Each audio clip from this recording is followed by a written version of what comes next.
my plans for this is hopefully get it on an air ride, drop it, just lower it, maybe lowering springs, but air ride would be proper sick.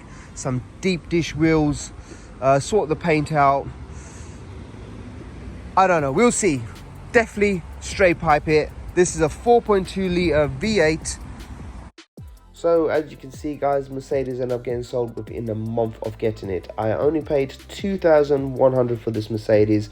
I ended up asking for 4.5 grand, sold for 2,000, as well as this Jaguar Impart X. So at this point the Jaguar only owes me £100.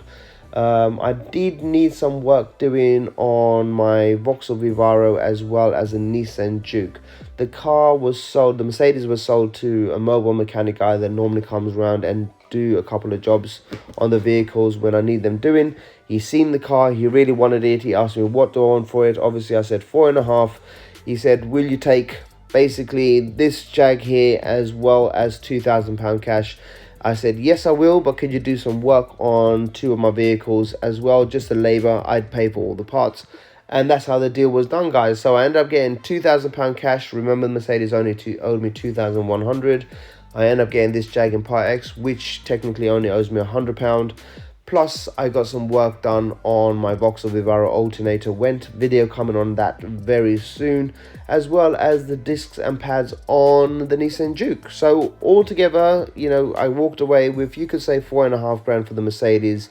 I don't know how much it would have cost to do all this work. I know alternator probably, you know, about 80 quid. But we got the Seat Altea. If you remember, the Seat Altea owed me £1,200. That's including all fees. I ended up paying around £1,800 for the vehicle.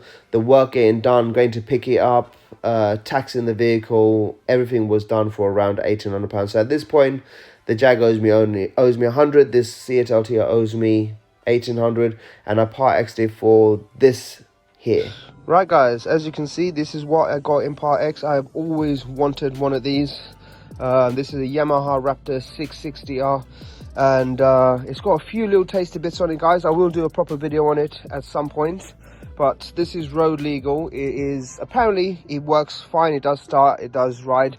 He said there is something wrong between first and second gear. I know the 2 early models do have problems with the gearboxes, but he said other than that it does work. I've not actually started this bike since getting it. I do know the guy, I've been dealing with him for a long time. He's a local trader, so I do trust him. And if it doesn't start, I mean, if it doesn't drive properly, you know, I do plan on doing a few videos on this, so I will keep it short, guys. But this is what I got. So Seat Altea and a Jag. Obviously these retail for around 3.5 as a road legal bike, potentially all the way up to about 4.5, depending on condition and extras. This does have a few tasty bits on it, as you can see, but I've got big plans for it. Strip it down, paint the frame, probably lower it, change the wheels, tires. Yeah, I'll do a proper video on this at some point. For now, I will end the video. Just thought I'd show you guys what I got in Part X. But yeah, hope you guys like it. If you do and you're looking forward to seeing more content on this, make sure you give us a thumbs up and subscribe to the channel. Peace. Bye bye.